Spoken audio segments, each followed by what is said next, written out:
ونصلي ونسلم على رسوله الكريم وعلى آله وأصحابه أجمعين أما بعد فأعوذ بالله من الشيطان الرجيم بسم الله الرحمن الرحيم محمد رسول الله والذين معه أشداء على الكفار رحماء بينهم تراهم ركعا سجدا يبتغون فضلا من الله ورضوانا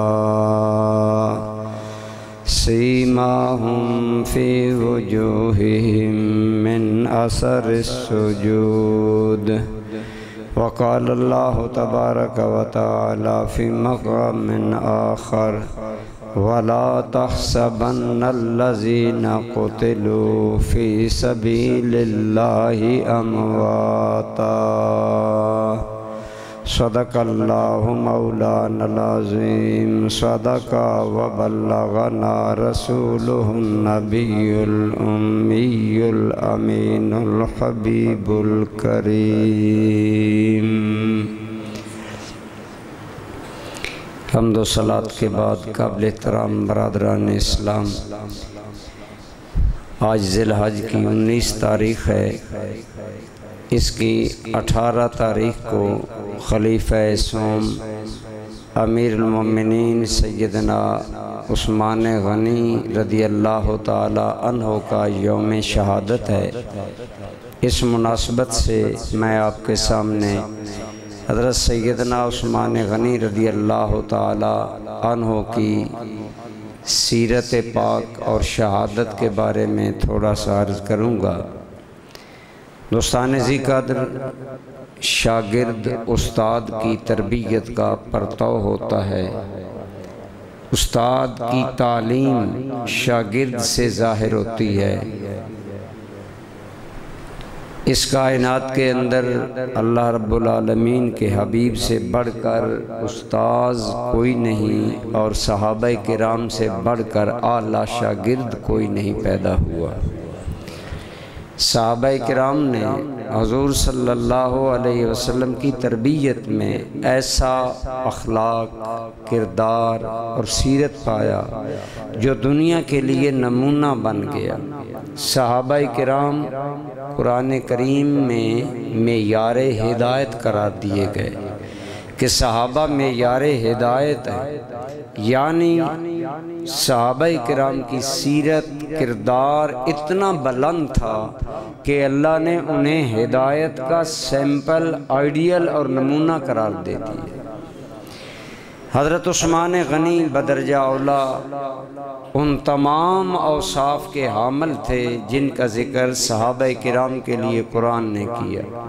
قرآن کریم نے صحابہ کرام کا ذکر جا بجا کیا اور بتایا محمد الرسول اللہ، محمد اللہ کے رسول ہیں، والذین معہ، اور وہ لوگ جو حضور کے ساتھ ہیں، یعنی حضور کے صحابہ، حضور کے اہل بیت، حضور کی صحبت میں بیٹھنے والے، اشداء علی الکفار، کافروں کے لیے بڑے شدید ہیں، رحماء بینہم، اور آپس کے اندر آپس میں بڑے مہربان ہیں، رحیم القلب ہیں، بڑے نرم دل ہیں۔ اسی طرح فرمایا رحماء بینہم تراہم رکعا سجدا، اے دیکھنے والے تو اکثر حضور کے ساتھیوں کو دیکھے گا کہ وہ رکوع کرنے والے ہیں، سجود کرنے والے ہیں۔ اللہ نے ان کی نماز کا نقشہ کھینچا، فرمایا یبتغون فضلا من اللہ ورضوانا، اور صحابہ کرام کا عموماً عمل کا سبب شہرت، دکھلاوا، ناموری نہیں ہوتا۔ میرے محبوب کے صحابہ وہ تربیت یافتہ ہیں جن کے پیش نظر یبتغون فضلا من اللہ ورضوانا، وہ اللہ سے بہت بڑا اجر چاہتے ہیں اور اللہ کی رضا چاہتے ہیں۔ بہت بڑا فضل عمل کے نتیجے میں ملتا ہے۔ آج ہمارے ہاں یہ ہے کہ ہم صرف سمجھتے ہیں بس بیعت ہو گیا، مرید ہو گیا، عقیدت ہو گئی، بس جی ہمارے دل میں رسول اللہ کی محبت ہے، عمل کی طرف ہم لوگ نہیں جاتے۔ صحابہ کرام نے دونوں چیزوں میں کمال حاصل کیا، اللہ رسول کی محبت بھی حد درجہ تھی اور عمل بھی حد درجہ تھا۔ یبتغون فضلا من اللہ ورضوانا سیماہم فی وجوہہم من اثر السجود، اور سجدے کرنے کی وجہ سے ان کی پیشانیوں میں تمہیں سجدوں کے نتیجے میں ایک خاص نور نظر آئے گا۔ ہمیشہ نمازی، متقی اور نیک آدمی کے چہرے میں ایک سکون ہوتا ہے، ایک اطمینان ہوتا ہے۔ صحابہ کرام ان اعلیٰ اوصاف کے مالک تھے۔ حضرت عثمان غنی رضی اللہ تعالی عنہ اوصاف کے اعتبار سے یہاں سے ہمیں پتہ کر لینا چاہیے، میری بچی ہو، آپ کی بچی ہو، جب آپ بچی کے لیے رشتہ طلب کریں گے آپ صاحب اخلاق و کردار تلاش کریں گے، لیکن حضرت عثمان غنی کو یہ شرف حاصل ہے کہ رسول اللہ صلی اللہ علیہ وسلم نے اپنی 2 صاحبزادیاں یکے بعد دیگرے حضرت عثمان کے نکاح میں دی۔ پہلے حضرت سیدہ رقیہ آپ کے نکاح میں دی، جب وہ انتقال کر گئیں تو حضرت سیدہ ام کلثوم کا نکاح حضرت عثمان سے کیا، اور فرمایا یہ نکاح میں نے خود نہیں کیا، اللہ نے جبریل کے ذریعے حکم دے کر مجھے فرمایا ہے۔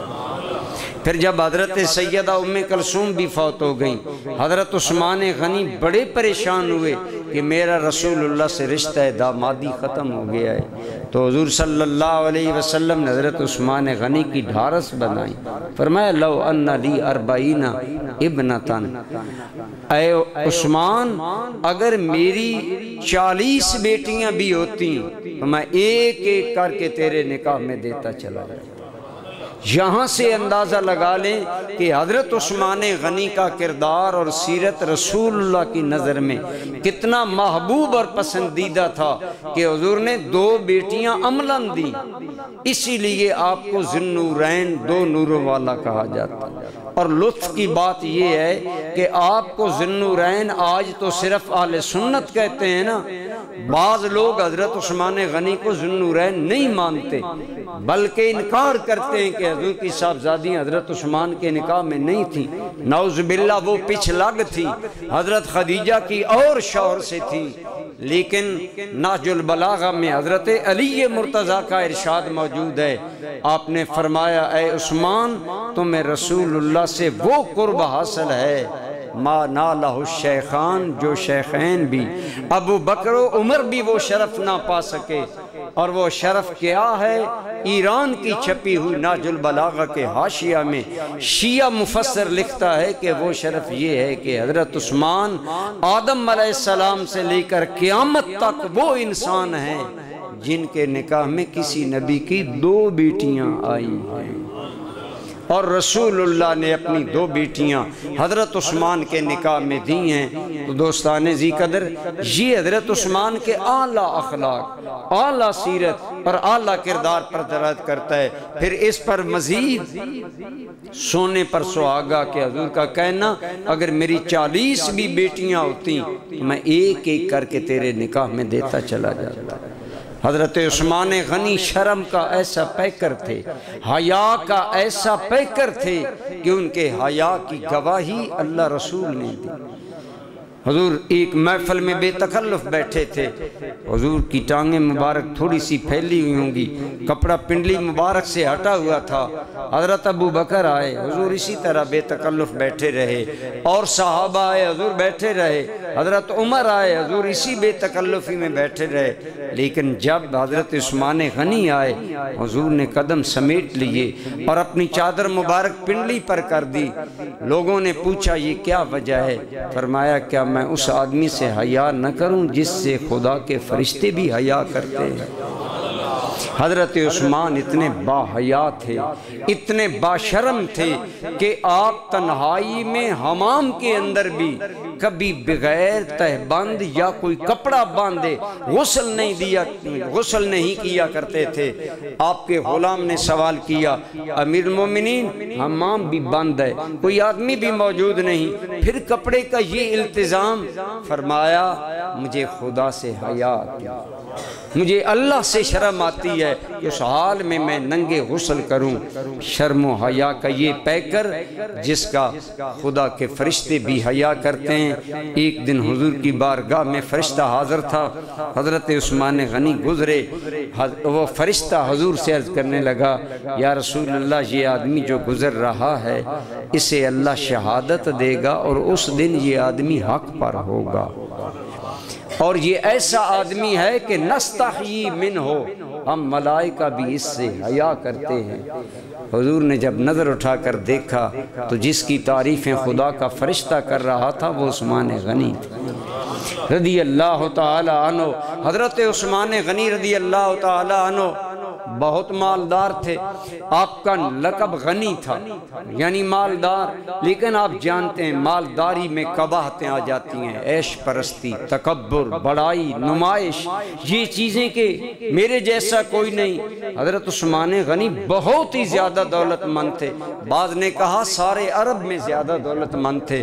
حضور کے دور میں آپ کا کاروبار لاکھوں کے سرکل میں تھا، اتنا بڑا امیر آدمی، لیکن اس کے اندر نہ نمائش، نہ دکھلاوا، نہ دنیا پسندی۔ آج یہاں تو یہ ہے جتنا پیسہ زیادہ اتنی پیسے کی محبت زیادہ، لیکن حضرت عثمان غنی نے دولت سے نہیں پیار کیا، ہمیشہ خدا اور مصطفیٰ کو راضی رکھا۔ حضور نبی رحمت صلی اللہ علیہ وسلم جب ہجرت کر کے مدینہ گئے تو مدینہ منورہ کے شہر کا پانی عموماً رہائشی علاقوں کا کڑوا پانی تھا، پینا بڑا مشکل تھا۔ ایک میٹھا کنواں جس کا نام بیر روما تھا وہ ایک یہودی کی ملکیت میں تھا۔ حضور نے فرمایا جو آدمی یہ کنواں مسلمانوں کے لیے وقف کرے اسے میں جنت کی بشارت دیتا ہوں۔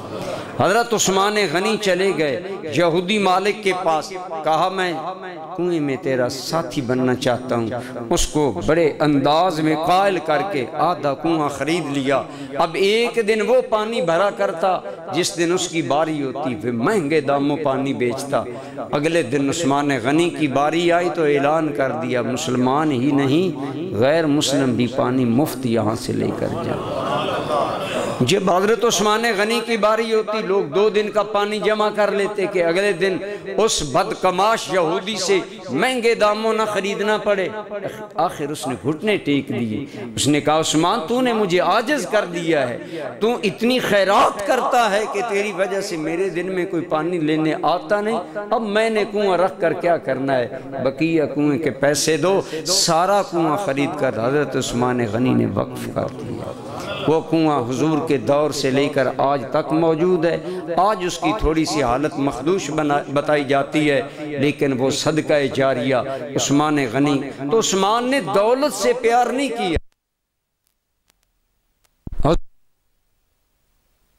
امت کی بہتری کے لیے خرچ کیا۔ اور جب بھی کوئی مشکل وقت آیا حضرت عثمان غنی، ایک مرتبہ آپ کو پتہ چلا کہ چند دنوں سے رسول اللہ کے گھر میں چولہا نہیں جلا۔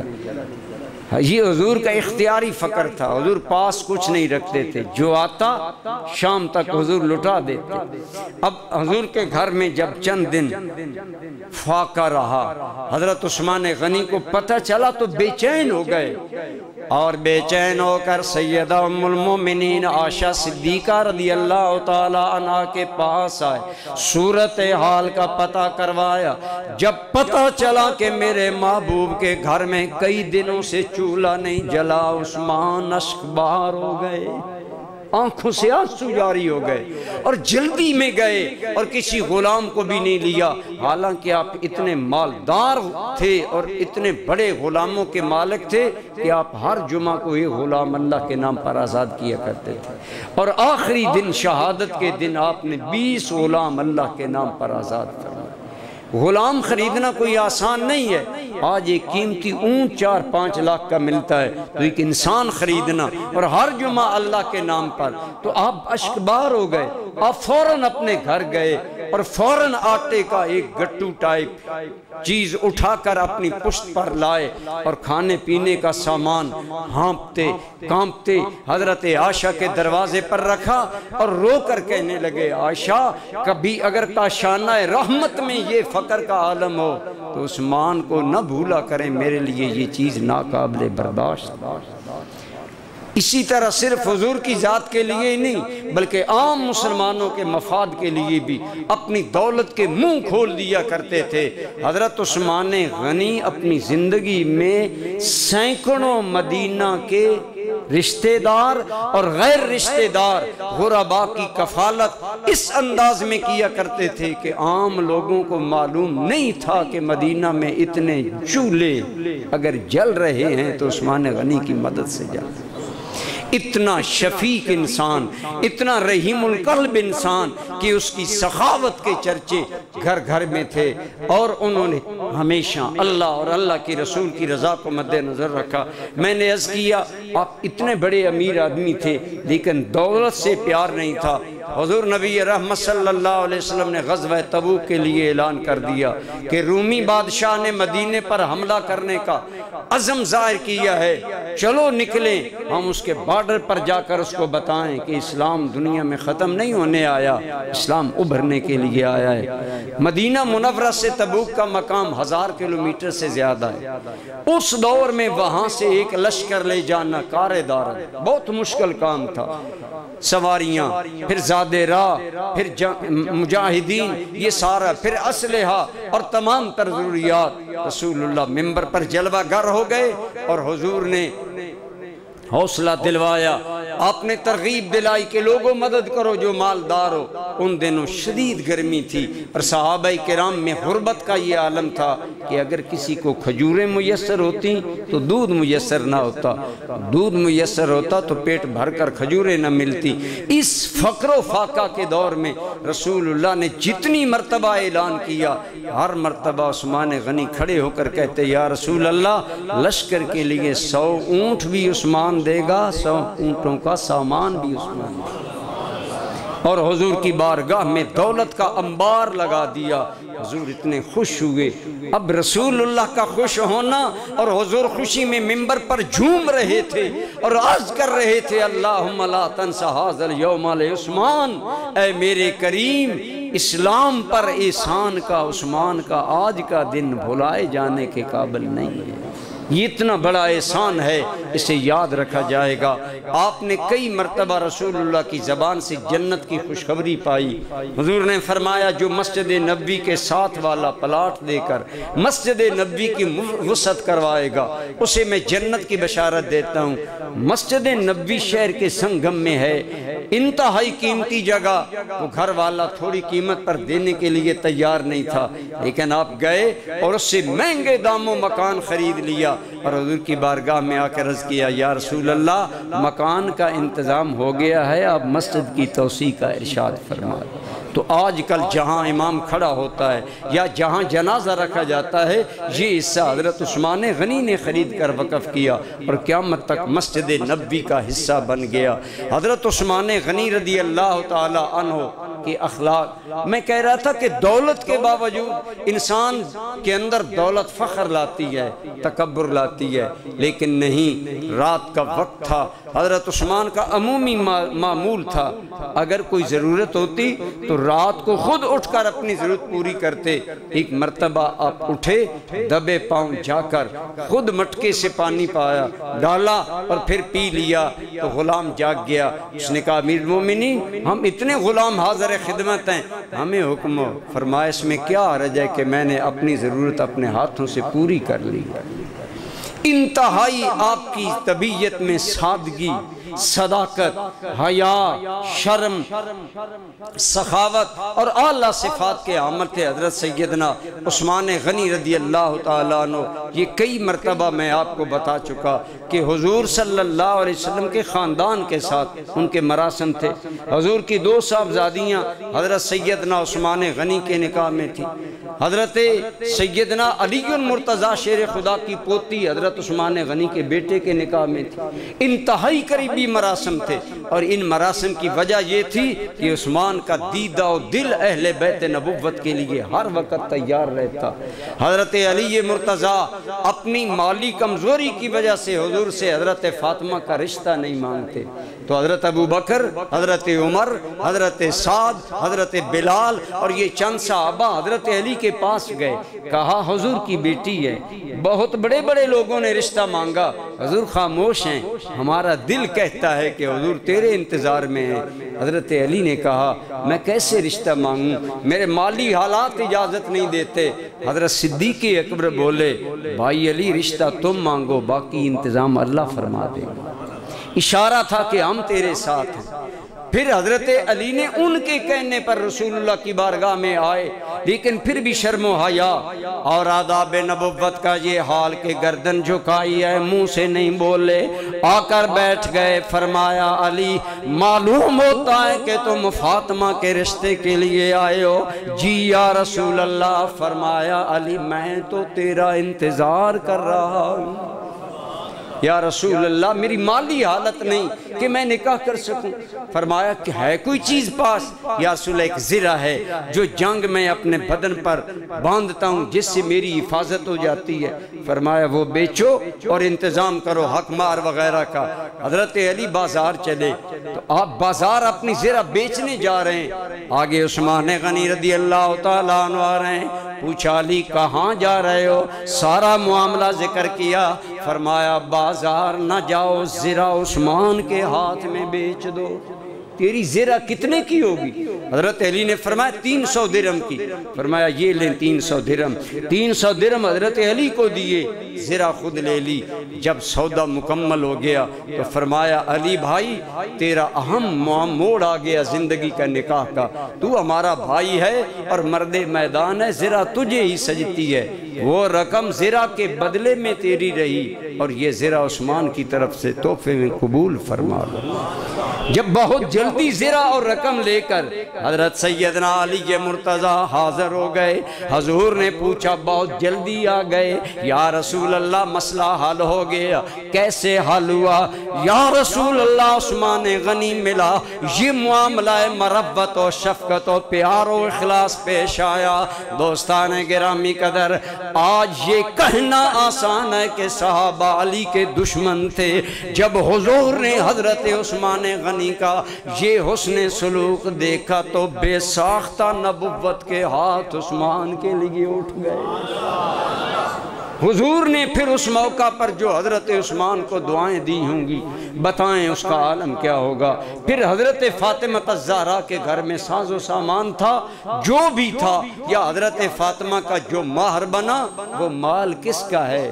عثمان غنی کا ہے، جسے حضرت علی نے قبول کیا، رسول اللہ نے قبول کیا، حضور خاتون جنت نے قبول کیا۔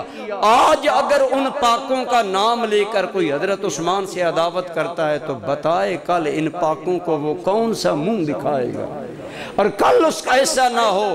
یاد رکھیں حدیث قدسی ہے، من حارب لی ولیا فقد آذنتہ بالحرب۔ اللہ حدیث قدسی وہ ہوتی ہے جو اللہ کی طرف سے حکم ہوتا ہے، حضور صرف الفاظ کا روپ دیتے ہیں۔ فرمایا میرا رب کہتا ہے مجھے عزت کی قسم جو کسی میرے ولی سے عداوت کرے گا میں خدا اس سے جنگ کرتا ہوں، میں اپنے کسی ولی کی توہین گوارا نہیں کرتا۔ ولی کے گستاخ کو سزا جلدی یا بدیر ضرور ملا کرتی ہے، تو اگر ولی کے دشمن کو سزا ملتی ہے تو میں کہتا ہوں جو لوگ صحابہ سے دشمنی کرتے ہیں وہ سوچیں۔ علماء نے فرمایا اللہ بندے سے جنگ کرتا ہے، علماء نے فرمایا خطرہ ہے کہ ایسے آدمی کا مرتے وقت ایمان اللہ ضائع کر دے۔ یہ نقصان ہوتا ہے۔ اس لیے الحمدللہ اہل سنت کو اللہ پاک نے کتنا حسین پاکیزہ اور صاف ستھرا عقیدہ دیا۔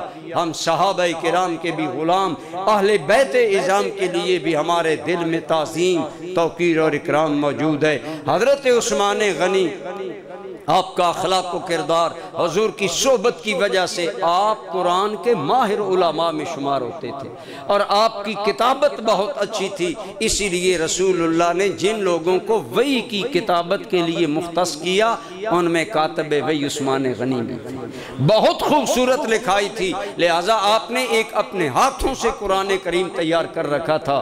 حضرت عثمان غنی اتنے قرآن کے ماہر حافظ تھے کہ علماء نے لکھا ہے کہ آپ 2 رکعات میں عموماً سارا قرآن ختم کر دیا کرتے تھے۔ اس کے باوجود، اتنی مہارت کے باوجود، میں نے کئی مرتبہ یہ بات کی، آج میرے معاشرے کے بہت سے مسلمانوں کو قرآن پڑھنا نہیں آتا، دیکھ کر پڑھنا نہیں آتا۔ حضرت عثمان غنی اتنے ماہر قرآن حافظ تھے کہ 2 رکعتوں میں قرآن ختم کر دیا کرتے تھے۔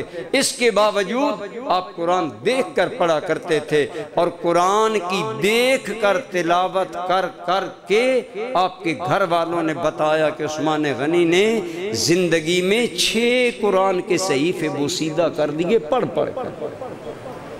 ہمارے قرآنوں پر تو غلاف چڑھا ہے، مسجدوں میں الماریاں بھری ہوئی ہیں، ہر کوئی الماریاں بھر رہا ہے کہ بھائی اور پڑھے، میں نہیں پڑھتا۔ میں کہتا ہوں تم خود کیوں نہیں پڑھتے؟ بولو، کیا آج قرآن پڑھا ہے؟ کیا آج قرآن دیکھا ہے؟ کیا قرآن کی یومیہ زیارت تک ہم کرتے ہیں؟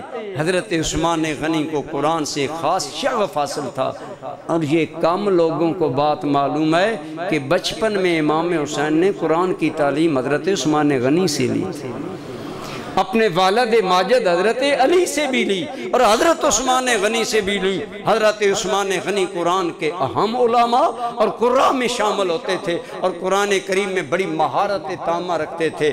حضرت عثمان کے اوصاف ایک جمعہ کے خطاب میں نہیں گنے جا سکتے، لیکن ایک میں عرض کروں، حضور نبی رحمت صلی اللہ علیہ وسلم کی حدیث پاک ہے، کما تحیون تموتون کما تحیون، جیسے زندگی گزارو گے موت ایسے آئے۔ جن لوگوں کا زندگی میں جو فیورٹ آبی ہوتا ہے، مرتے وقت وہی حالت نصیب ہوتی ہے۔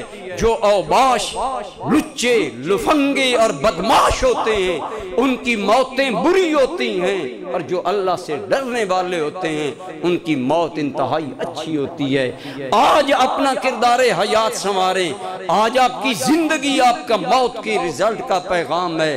حضرت عثمان غنی نے زندگی حیا میں گزاری، عموماً زندگی میں آپ نفلی روزے بھی نہیں چھوڑتے تھے، اور پھر جب آخری ایام آ گئے حضرت عثمان غنی یومیہ روزہ رکھتے تھے، اور حضرت عثمان غنی کی شہادت بھی روزے کی حالت میں۔ اللہ پاک نے اپنے اس عبد منیب کو یہ سعادت بخشی۔ ہم دعائیں مانگتے ہیں کہ اللہ ہمیں مدینے کی موت دے۔ آپ کو بڑی آفر کی گئی، آپ شام آ جائیں، آپ مکہ مکرمہ میں چلے جائیں، مکہ جائے امن ہے۔ ایک صحابی نے کہا آپ مکہ چلے جائیں، کوئی آپ کو کچھ نہیں کہے گا۔ آپ نے فرمایا مکہ کی عظمتیں اپنی جگہ میں، لیکن میں رسول اللہ کا پڑوس نہیں چھوڑنا چاہتا، مدینہ نہیں چھوڑنا چاہتا۔ حضرت امیر معاویہ نے فرمایا آپ شام آ جائیں، کوئی میلی آنکھ نہیں آپ کو دیکھ سکے، اور عملاً حضرت امیر معاویہ بڑے مستحکم گورنر تھے شام کے، لیکن آپ نے فرمایا امیر معاویہ زندگی کے آخری ایام میں میں رسول اللہ کا پڑوس نہیں چھوڑ سکتا۔ حضرت علی نے فرمایا اگر اجازت دیں میں بنو ہاشم کے نوجوان لاؤں، ان بلوائیوں کو آپ کے دروازے سے دور کر دیں اور فتنے کو سلب کر دیں۔ آپ نے فرمایا علی مجھے تمہارے اخلاص پر بھی یقین ہے، مجھے بنو ہاشم کی شجاعت پر بھی یقین ہے، لیکن میں وہ پہلا حضور کی امت کا حاکم نہیں بننا چاہتا جو رسول اللہ کے شہر میں تلوار نکلوائے۔ میں اپنی جان دے دوں گا لیکن رسول اللہ کے شہر کا امن، حضور کے شہر کا احترام اور حضور کے شہر کا ادب نہیں چھوڑوں گا۔ جب ان مشکل حالات میں میدان کربلا میں شامیوں نے 3 دن کے لیے کربلا والوں پر پانی کی پابندی لگائی، مدینہ منورہ میں بلوائیوں نے حضرت عثمان پر 40 دن پانی کی پابندی رکھی۔ وہی بیر روما جو آپ نے خرید کر وقف کیا، اس کے پانی تک وہ ظالم آپ کو نہیں جانے دیتے۔ آپ نے فرمایا بھی کہ جو کنواں میں نے خریدا، میں نے وقف کیا، اس کا پانی مجھ پر کے ظلم میں بند کر رہے ہو، لیکن وہ میٹھا پیالہ پانی کا آنا بھی میسر نہ رہا اس مظلومیت میں۔ اور حضرت عثمان غنی نے صبر، علم، چاہتے تو صحابہ سب کچھ کر دیتے، لیکن سے کہا میری جان جاتی ہے تو جائے رسول اللہ کے مدینہ کا احترام ہاتھ سے۔ نہ تلوار نکلے، نہ لڑائی ہو، نہ جھگڑا ہو۔ میں نہیں چاہتا کہ میں رسول اللہ کے شہر میں تلوار نکلوانے والا آدمی کہلواؤں۔ آپ کی اس حالت کی وجہ سے وہ فتنہ پرداز اور بہادر ہوتے چلے گئے، اور گھر کی پچھلی سائیڈ سے انہوں نے دیواریں پھلانگ کر حضرت عثمان غنی کو شہید کر دیا۔ اس سے پہلی رات آپ نہ سو سکے، تھوڑی دیر کے لیے اونگ آئی، آپ جاگے، زبان پر تھا اِنَّا لِلَّهِ وَإِنَّا إِلَيْهِ رَاجِعُونَ، اور کلمات تھے۔ آپ کی بیوی حضرت نائلہ نے پوچھا کیا وجہ ہے؟ فرمایا میں سویا ہوں تو مجھے حضور کا ما شیخین دیدار ہوا ہے، اور حضور نبی کریم نے فرمایا عثمان دنیا والوں نے تمہاری قدر نہیں کی، اگر تم نکلو تو تمہاری مدد کی جائے گی، اور اگر صبر کرو گے تو تمہیں صبر کا اجر دیا جائے گا، اور اے عثمان کل تم روزہ ہمارے ساتھ کھولو گے۔ یہ بشارت مل چکی تھی۔ اس بشارت کے ساتھ حضرت عثمان غنی نے جام شہادت نوش کیا کہ مدینہ کا شہر ہے، جمعہ کا دن ہے، ذی الحج کا مہینہ ہے، آپ روزے سے ہیں اور قرآن کی تلاوت کر رہے ہیں۔ میں عرض کر رہا تھا اعمال اچھی موت کا نتیجہ ہوتے ہیں۔ اس عثمان غنی کی اس اعلیٰ شان موت اور شہادت کو دیکھ لیں کہ جمعہ کا دن ہو، مدینہ کا شہر ہو، ذی الحج کا مہینہ ہو، منہ میں روزہ ہو اور آنکھوں کے سامنے کلام اللہ ہو، اور ظالموں نے جب پہلا وار آپ کی پیشانی پر کیا، آپ کے خون کا جو چھینٹا نکل کر قرآن کی آیت پر پڑا، وہ قرآن آج بھی دنیا میں محفوظ ہے، وہ ان آیات پر ہے فَسَيَكْفِيكَهُمُ اللَّهُ وَهُوَ السَّمِيعُ الْعَلِيمُ۔ اس کا معنی ہے کہ تیرے دشمنوں کو اللہ تیری طرف سے کافی ہو جائے گا۔ گویا یہ بشارت تھی کہ عثمان جہاں بھی اللہ رسول تیرے ساتھ ہیں وہاں بھی تیرے ساتھ ہوں گے۔ حضور نے فرمایا لِكُلِّ نَبِيٍّ رَفِيقٌ فِي الْجَنَّةِ وَرَفِيقِي فِي الْجَنَّةِ۔ عثمان جب ہر اللہ کا نبی جنت میں جانے لگے گا نا، اللہ پروٹوکول کے طور پر نبی کے ساتھ ایک خاص ساتھی جنت میں بھیجے گا، اور فرمایا میرا وہ خاص ساتھی عثمان غنی ہوگا، اس خاص مقام پر عثمان میرے ساتھ ہوگا۔ دعا ہے اللہ کریم ہمیں صحابہ کرام کی محبت و عقیدت بھی نصیب فرمائے اور ان جیسا عمل کرنے کی توفیق عطا فرمائے۔ انشاءاللہ آئندہ جمعہ شہادت حضرت فاروق اعظم پر گفتگو ہوگی اور آپ کی سیرت مبارکہ پر وما علیہ